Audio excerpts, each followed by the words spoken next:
Hello அன்பர்களே, வாழ்க வளமுடன்.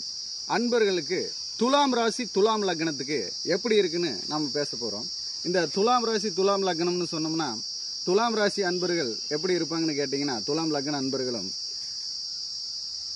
நமக்கு பிடிச்சதை செய்யணும், அவங்களுக்கு பிடிச்சதை செய்யணும்னு எப்பவுமே உறுதியாக இருப்பாங்க. அவங்களுக்கு பிடிச்சதை செய்கிறதுக்காக அவங்க எந்தெந்த சூழ்நிலை வேணாலும் கடக்கிறதுக்கு ரெடியாக இருப்பாங்க. ஏன்னா அதில் ஒரு நியாயமும் தர்மமும் கூட பார்ப்பாங்க. ஆனால் அந்த சூழ்நிலை அடையிற வரைக்கும் அவங்க அந்த முயற்சியை கைவிட மாட்டாங்க. அப்போ இந்த முயற்சி கைவிடாமல் இருக்கிறதுக்கும் அவங்களுடைய சூழ்நிலையை அவங்க செலிப்ரேட் பண்ணுறவங்களாவே இருப்பாங்க துலாம் ராசி துலாம் லக்னக்காரங்க. அதே மாதிரி அவங்களுடைய ஒவ்வொருத்தரும் ஒவ்வொரு ஐடியாவில் புதுசு ஏதாவது ஒரு புதிய கண்டுபிடிப்பு, புதிய செயல்பாடு, இதையெல்லாம் முயற்சி பண்ணி உற்பத்தி பண்ணுறதுக்காக அவங்க ஒவ்வொரு செயலையும் தனக்கு வேண்டி தனக்காகன்னு செய்யக்கூடிய ஒரு சக்தி உள்ள ஆளாக இருப்பாங்க. அது அவங்க அதில் என்னென்ன தொழிலுக்காக முயற்சி பண்ணுவாங்க அப்படின்னா, துலாம் ராசி துலாம் லக்னத்தில் சனி உச்சமாக இருக்கார், சூரியன் நீச்சமாக இருக்கார், குரு இருக்கார். அப்போது அவங்க வாத்தியாராக முயற்சி பண்ணுவாங்க, வக்கீலாக முயற்சி பண்ணுவாங்க, ஒரு அரசியல் சூழ்நிலையில் அரசியல்வாதியாகவோ இல்லை ஒரு அரசியல் அதிகாரத்திலோ அரசாங்க ஆஃபீஸராகவோ இருக்கிறதுக்கு அவங்களுக்கு வாய்ப்புகள் வரும். ஏன்னா அவங்களுக்கு 12ஆம் அதிபதி நமக்கு புதன், 12க்குரியவன் புதன், நட்புகாரகன். அப்போது 12ஆம் வீடுங்கிறது நமக்கு கன்னி வீடுங்கிறது எப்பவுமே எல்லாரும் சேர்ந்து இருக்கிறது, இணைந்த கைகள் மாதிரி சேர்ந்து இருக்கிற இடம். அப்போது கூட்டமாக இருக்கிற பக்கம் அவங்களுடைய விஜயம் எப்பவுமே ஜெயிக்கும்.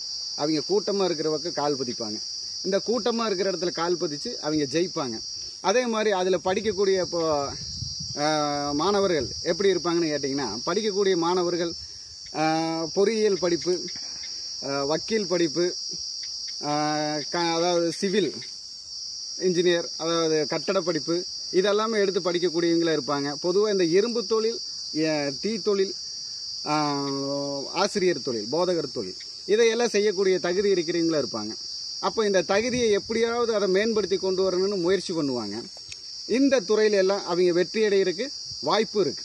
அப்போ இந்த துலாம் ராசி துலாம் லக்னக்காரங்க அவங்களுடைய மனைவி வந்ததுக்கப்புறம் அவங்களுக்கு எப்பவுமே ஒரு பாக்கியம் வரும். மனைவி வந்தால் ஒரு பாக்கியம் வரும். ஏன்னா இந்த துலாம் ராசி துலாம் லக்னத்துக்கு அந்த மாதிரி ஒரு அமைப்பு இருக்குது. மனைவிக்கு அப்புறம் இன்னும் முன்னேற்றமெல்லாம் இருக்குது. மனைவி வர்றதுக்கு ஒருபாடு கஷ்டப்படுவாங்க. திருமண அமைப்பு அவங்களுக்கு நல்ல ஒரு பாதிப்பு தரும். நமக்கு முயற்சி பண்ணிக்கிட்டே இருக்கணும் திருமண அமைப்புக்கு. ஆனால் நல்ல திருமணம் கிடைக்கக்கூடிய வாய்ப்பு இருக்கும். அதே மாதிரி அவங்க மனசுக்கு தகுந்த மாதிரி அமைப்பு இருக்கும். ஏன்னா அவங்களுக்கு 2ஆம் வீடு செவ்வாயுடைய வீடு. அந்த செவ்வாய் எப்பவுமே சுக்கிரனுக்கு நல்லது பண்ணக்கூடியவராக தான் வருவார். சுக்கிரமங்கல யோகத்தோட அவர் செவ்வாய் தோஷத்தில் இருந்தால் கூட செவ்வாய் அவங்களுக்கு நல்லது பண்ணுவாங்க. அப்போது இந்த துலாம் ராசி துலா லக்ன அன்பர்கள் நம்ம பொதுவாக வெளிநாட்டுக்கு போகக்கூடிய வாய்ப்பு இருக்கிற அன்பர்கள் இதில் அதிகம். வெளிநாட்டில் போய் சம்பாதிக்கக்கூடிய சக்தி, வெளிநாட்டு கவர்மெண்ட்டுக்கிட்ட வேலை செய்யக்கூடிய சக்தி எல்லாம் இந்த துலாம் ராசி துலா லக்ன அன்பர்களுக்கு இருக்குது. அப்போது இந்த செயல்பாடெல்லாம் இருக்கக்கூடிய அன்பர்களுக்கு பொது வழிபாடாக நம்ம சொல்லக்கூடிய வழிபாடு சிம்மத்தின் மேல் இருக்கும் தேவி, அதாவது பத்ரகாளி, சிம்மத்தின் மேல் இருக்கும் தேவி, சிம்மவாகினி, சிங்க ரூபணி. அது மாதிரி சிம்மத்தை வந்து அவங்க, அதாவது சிங்கத்தை வந்து அவங்க ரொம்ப பார்க்கறது பிடிக்கிறது. சிங்கத்துடைய அமைப்பெல்லாம் அவங்க வந்து மென்ஷன் பண்ணி அதோட டைரக்ஷன் எல்லாம் அவங்க ஃபோக்கஸ் பண்ணாங்கன்னா அவங்களுக்கு நல்ல நல்ல வாய்ப்புகள் கிடைக்கும், அந்த முன்னேற்றம் கிடைக்கும். ஏன்னா சூரியன் நீச்சமாக இருக்கனால நம்ம சூரியனை வந்து பலப்படுத்துறதுக்கு, சனி உச்சமாக இருக்கனால சனியை மிகப்படுத்தணும். அப்போது அங்கே நீதித்தன்மை, அரசாங்கத்தன்மை, அரசியல் தன்மை, இது எல்லாமே இருக்கக்கூடிய இடம் இந்த துலாம் வீடு. நியாய தர்மம் பார்க்கக்கூடிய வீடு. தவறை அதிகமாக செய்ய நினைக்க மாட்டாங்க. அதே மாதிரி நினைச்ச காரியத்தை சாதிக்காமல் விட மாட்டாங்க. படிக்கிறதுக்காக அவங்க நினைச்சதை சாதிக்கிறதுக்காக நிறைய முயற்சி பண்ணக்கூடியவங்க இந்த துலாம் ராசி துலாம் லக்னக்காரங்க.